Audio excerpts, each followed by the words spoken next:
Bonjour à tous. Donc, je suis Anne-Cécile Robert.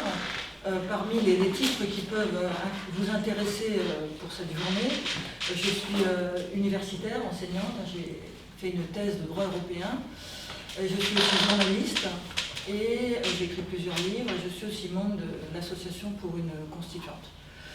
Donc on m'a demandé de parler d'un sujet classique mais extrêmement structurant pour nos débats, qui est la relation de l'Europe avec le peuple. En réfléchissant à cette intervention, je me suis rappelé que en fait, l'idée d'Europe, contrairement à ce que la période récente, notamment la période François Mitterrand, a pu nous laisser penser, n'a jamais été une idée populaire, en fait.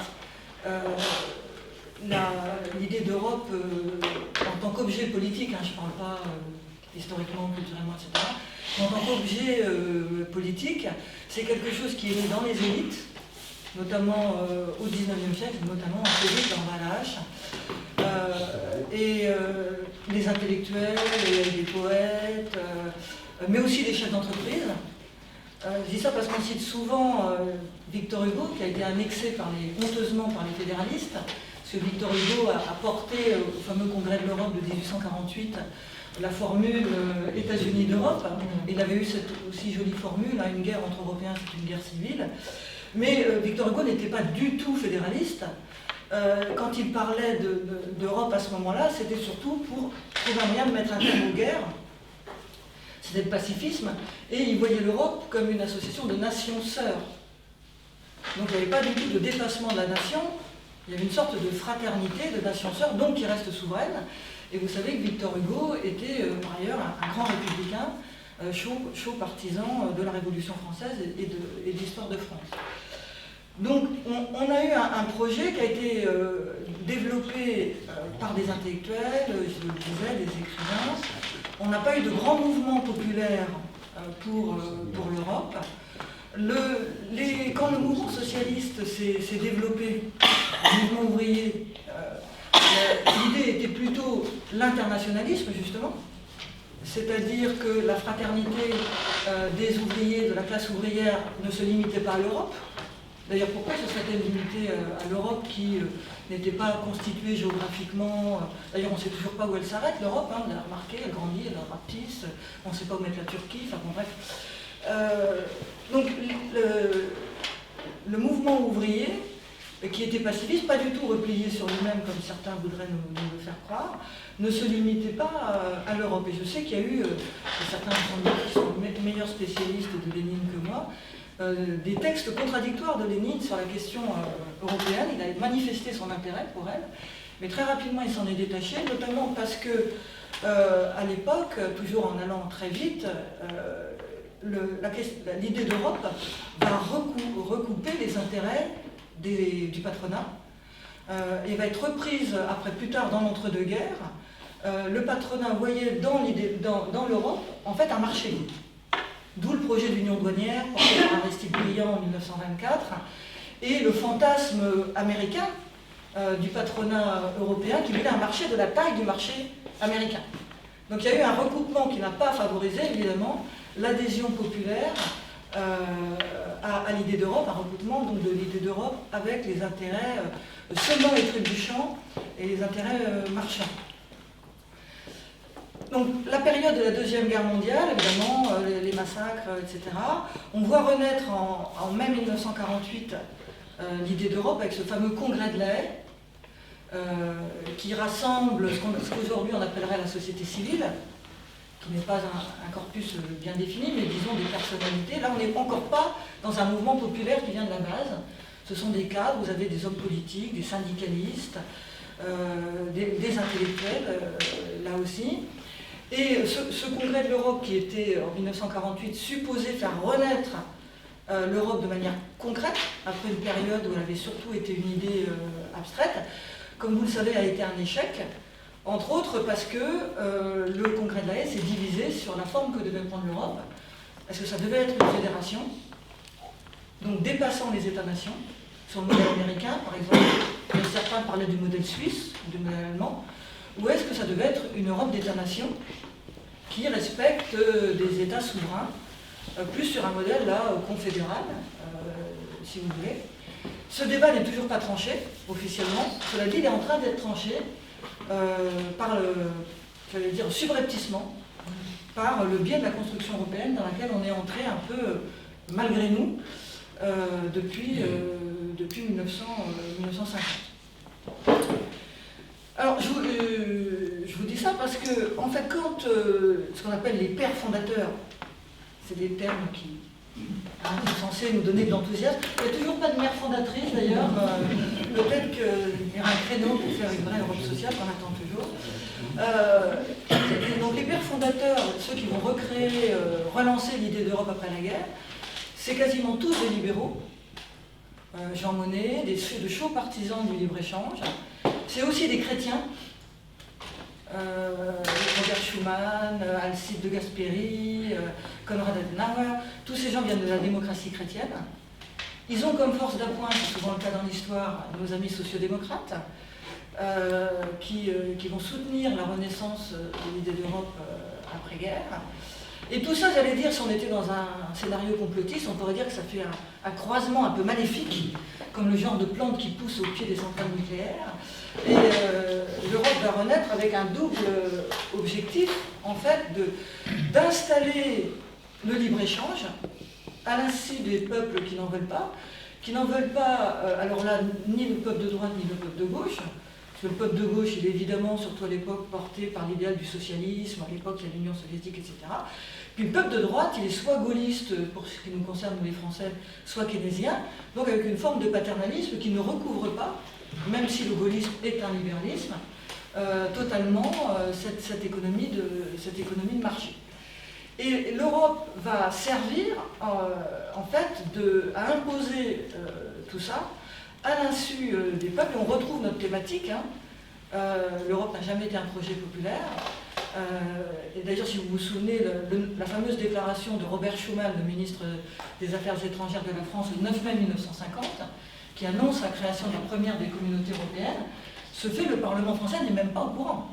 C'est-à-dire le ministre des Affaires étrangères de la France convoque la presse, annonce que la France et l'Allemagne sont d'accord pour créer la communauté européenne du charbon et de l'acier, le Parlement n'est pas au courant. Donc il y a déjà, ça démarre un entraînage, c'est-à-dire non seulement les peuples ne sont pas au courant, mais les peuples non plus. Et tout ça va continuer, les parlementaires non plus, et tout ça va continuer sans arrêt, parce qu'ils sont marrants, parce que régulièrement les dirigeants européens font des symposiums à grands frais pour se demander pourquoi il y a un tel décalage entre les institutions européennes qui sont si merveilleuses et les aspirations populaires, et comment renouer ce lien. En fait, le verre est dans le fruit. Dès le départ, alors, si ça vous intéresse, je vous recommande le livre de François Denord et Antoine Schwartz, L'Europe sociale n'aura pas lieu, qui explique qu'ils ont épluché les textes des conférences qui ont créé les premières institutions européennes dans les années 50, comment l'intention des pères fondateurs était claire. Il s'agissait, dans un cadre atlantique, par ailleurs, ouvertement atlantique sous parapluie américain, d'installer une zone de libre-échange qui était destinée par ailleurs à empêcher les progrès du communisme. L'ennemi, c'est la guerre froide à l'époque, ça s'explique aussi très bien conjoncturellement. La construction européenne naît dans la guerre froide pour lutter contre l'Union soviétique. Et d'ailleurs, c'est même pas des gens de gauche qui le disent, vous connaissez Jean-Louis Bourlange, ce centriste, modem, qui a été président de la Commission des Affaires étrangères de l'Assemblée nationale. Il a osé succéder à Bellon, quand même a quand même avoué le crime, parce qu'il a dit ce n'est pas l'Europe qui a fait la paix, c'est la paix qui a fait l'Europe. C'est Bourlange qui dit ça, c'est pas un tract de souverainiste. Il a dit ce n'est pas l'Europe qui a fait la paix, c'est la paix qui a fait l'Europe. C'est bien. Alors j'insiste un peu là-dessus parce que il y a un débat, pas seulement à gauche, mais en particulier à gauche, pour savoir si, comme je le pense moi, mais vous n'êtes pas obligé d'être d'accord avec moi, le verre était dans le fruit en 1950, ou si il y a eu une déviation, notamment à partir des années 1980 avec l'acte unique européen, les grands traités de l'époque Reagan-Thatcher, Maastricht et tout ça. Donc il y a des gens qui pensent qu'à la base c'est bien, mais qui a eu un tournant, donc on pourrait revenir à la base. Moi je ne crois pas, je pense que les choses étaient très claires dans les traités européens, et qu'en gros on ne peut pas faire un grille-pain avec une machine à laver. C'est-à-dire que l'Union européenne ne pourra jamais être autre chose que ce pourquoi elle a été créée, c'est-à-dire, et j'y viens, non seulement quelque chose d'antisocial, mais quelque chose d'antipolitique. L'essence même de la construction européenne, et le peuple là-dedans n'a que évidemment très peu de choses à dire, c'est de détruire la politique. Détruire la politique au sens où on sort tous les sujets importants de la discussion, au nom du réalisme, du pragmatisme. On a ça chez Macron, comme un vieux disque rayé des années 80. Les choses, l'économie de marché, c'est l'économie de nature. Les élites ont par définition raison, alors elles n'ont plus le sang bleu comme sous l'Ancien Régime, mais par leurs brillantes études, comme celle de Macron, qui n'est pas si brillant d'ailleurs que ça, parce qu'il a collé 2 fois l'ENA et 2 fois normal, m'a-t-on dit, doivent nous diriger parce que nous, le peuple, nous sommes des abrutis qui n'avons rien compris et qu'on doit empêcher de nuire. Et vous avez ce type de discours non seulement à droite, mais aussi à gauche, et des gens comme Bernard-Henri Lévy, le type de gauche, j'en sais rien. Enfin, c'est l'idée qu'il faut se méfier du peuple qui est mauvais. Le peuple, c'est le nationalisme putride, le frileux derrière les frontières nationales. Ces gens oublient que c'est quand même les élites qui nous ont fait faire la guerre de 14. C'est quand même spectaculaire, ça, de dire que les pulsions du peuple sont forcément des pulsions guerrières et néfastes. C'est quand même les élites qui nous ont fait faire les plus grandes catastrophes du XXe siècle. C'est quand même pas des mouvements populaires, mais je digresse. Donc, la construction européenne est antipolitique, donc on ne peut plus parler d'économie. Maintenant, on ne pourra plus parler de défense. Ça, c'est la nouveauté grâce à la guerre en Ukraine. Ils sont très contents d'eux. En fait, ils sont en train de sortir les enjeux de défense du débat, on est forcément d'accord avec le soutien inconditionnel et définitif à l'Ukraine. Il n'y a pas besoin de débat. On est forcément content de retourner tous dans l'Alliance Atlantique parce que tout ça ne se discute pas. Eh bien si, il faut revenir à la discussion. Mais les traités européens ont été conçus pour l'empêcher, cette discussion. Et ça, si ça vous intéresse, c'est très bien décrit par un juriste allemand, qui n'est pas plus de gauche que moi je suis archevêque, qui s'appelle Dieter Grimm, qui a été membre de la du tribunal constitutionnel allemand, et qui explique comment les traités européens en fait fonctionnent de facto comme une constitution qu'on n'aurait pas votée ni adoptée, c'est-à-dire comme une norme suprême qui tue toutes les autres. Et là aussi, il y a encore une destruction de la politique, parce qu'à côté des experts qui nous dictent le chemin, vous avez maintenant une armada d'avocats, de juristes, d'économistes, qui viennent à chaque fois trouver les bons arguments pour justifier qu'on ne peut pas discuter, et quand on ne peut pas discuter, c'est forcément parce qu'on va donner raison à des gens qui ont tout tranché en fonction de leurs intérêts.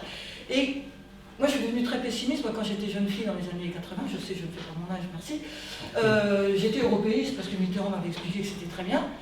Et donc j'ai choisi de faire des études de droit européen pour ça, persuadée que l'avenir c'était l'Europe. Quand j'ai vu ce que c'était de l'intérieur, j'ai dit, mon Dieu, mais quelle horreur! Mais quelle horreur! Et j'ai des conversations avec Francis Vieux, c'est marrant là-dessus.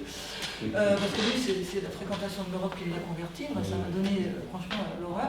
L'autosatisfaction de ces gens et le mépris total qu'ils ont pour le peuple. Alors, ça se traduit institutionnellement. Ça se traduit institutionnellement, tout ça, quand vous regardez les institutions européennes, bon, on pourrait en parler pendant des heures, mais quand vous regardez le schéma, vous voyez la Commission européenne, vous en entendez parler, le Parlement européen, le Conseil des ministres, bon, c'est les 3 gros, après il y a la grosse institution, après il y a la Cour de justice. En fait, là-dedans, le peuple ne joue quasiment aucun rôle.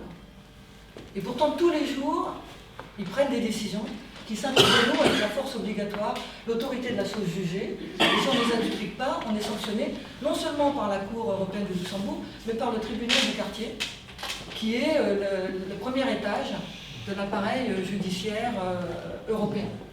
Les pères fondateurs avaient d'ailleurs bien expliqué et conçu les choses ainsi: on va faire l'Europe par le droit, pour qu'elle s'impose. On fait des normes juridiques. C'est très allemand d'ailleurs, m'a-t-on expliqué, je suis peut-être des spécialistes. Nous les Français, on préfère faire des institutions, qu'on espère démocratiques. Les Allemands aiment bien faire des normes pour les imposer sous couvert d'objectivité. Donc l'Europe est faite comme ça, et c'est extrêmement puissant, parce que les juges collaborent à ça. il y a une collaboration internationale des juges au service de cet ordre-là. Et dans la fabrication des normes européennes, vous avez les experts de la Commission européenne, donc c'est la valorisation de la technocratie non légitime, parce qu'il pourrait y avoir une technocratie, après tout, émanant du peuple. Certains d'entre vous, chers amis, sont d'éminents technocrates qui ont fait les plus grandes écoles, mais vous vous considérez comme émanation du peuple. Cette élite-là, non. Elle veut guider le peuple pour son bien, sans jamais l'écouter. Vous avez des gouvernements qui ne sont responsables devant plus personne, puisque le Conseil des ministres européens ne peut être renversé par personne. Et quand les ministres rentrent chez eux dans leur pays, ils sont quasiment inattaquables parce qu'ils peuvent toujours dire c'est pas moi, c'est Bruxelles. Et d'ailleurs souvent c'est vrai, puisqu'à Bruxelles on vote à la majorité qualifiée. Vous avez le Parlement européen qui est vraiment là pour décorer, qui n'a de parlement que le nom, puisqu'il traite de tous les sujets sauf des plus importants. Et notamment la fiscalité ou des choses comme ça. Ça veut dire moi je fais partie des gens qui contestent la légitimité même d'un Parlement européen. Là, c'est un débat qu'on a, c'est là que je voulais aussi, là-dessus que je voulais conclure, parce que je pense que c'est ça dont on devrait discuter. Dans les traités européens, il est inscrit, on fait référence au peuple réuni dans la communauté. Donc c'est au peuple au pluriel. Donc il n'y a pas officiellement de peuple européen. Mais le fait d'avoir créé un Parlement européen et de l'avoir fait élire au suffrage universel fait passer cette idée d'ailleurs, il s'est autoproclamé Parlement européen. Il est élu au suffrage universel et il prétend incarner le peuple. Alors qu'en fait, quand vous regardez, il est au mieux la représentation d'une agrégation de peuples, je dis au mieux, élus en général sur des considérations nationales, qui n'ont rien à voir avec les programmes européens, et qui n'a pas réussi à constituer un espace public. C'est plutôt une addition d'espaces nationaux qui de temps en temps se rencontrent. Il faut assister, vous pouvez y aller à une réunion du Parlement européen. Rien que le fait des traductions, ça casse tout. C'est assez spectaculaire à voir. Ils ont leur casque, chacun s'exprime normalement dans sa langue, et vous avez les 25 traductions là, dans les cabines. Et ce qui est marrant à voir, c'est que vous avez des brillants orateurs, et tout ce qu'ils entendent, tout ce que les gens entendent dans le casque, c'est la voix monocorde du traducteur, comme la météo marine. Vous imaginez le type de débat qu'on peut avoir dans ce cadre-là. Et quand il y en a un qui fait une blague, vous avez des rires en cascade au fur et à mesure que la traduction arrive. C'est anecdotique dit comme ça, mais ça ne l'est pas en fait. Ça veut dire qu'il ne peut pas y avoir de démocratie sans espace public. Et tout ce qu'on nous présente comme étant l'incarnation de la démocratie, le Parlement européen n'a absolument pas, ni par nature, ni par champ territorial ou de compétences, les moyens de l'être. Il ne peut pas l'être. Et la démocratie reste, selon moi par expérience, dans le cadre national, ce qui pose de sacrées cols, parce que vous savez que cette question-là, du lieu de la démocratie, ne recouvre pas le clivage droite-gauche, comme la question européenne en général. Et c'est pour ça qu'on a du mal à la prendre en charge dans le débat politique. C'est que vous avez à gauche, à l'intérieur même de la gauche, pour ne prendre qu'elle, des gens qui pensent des choses diamétralement opposées sur le fédéralisme. Alors ils peuvent être à peu près d'accord sur la critique de l'Europe libérale, à peu près, encore qu'ils se divisent très vite sur les solutions, entre nos amis sociodémocrates, les gens qui sont plus à gauche, etc. Mais sur la question de savoir s'il faut une Europe fédérale ou pas, à gauche, vous avez des gens qui peuvent être d'extrême gauche sur le plan social, et des fédéralistes, c'est-à-dire pour moi des antidémocrates. Puisqu'il ne peut pas y avoir, selon moi, mais c'est un débat qu'on doit avoir, de démocratie supranationale. La démocratie implique un espace public, donc le sentiment d'un destin commun, la capacité d'interagir et de se comprendre, et c'est absolument pas possible dans une Europe à 27, même déjà à 6 quand on faisait l'Europe carolingienne en fait, quand on refaisait l'Europe de Charlemagne c'était compliqué, alors à 27 c'est du délire. Quel espace public il peut y avoir entre les Polonais, les Baltes, les Espagnols, les Français, les Finlandais, enfin tout ça est grotesque.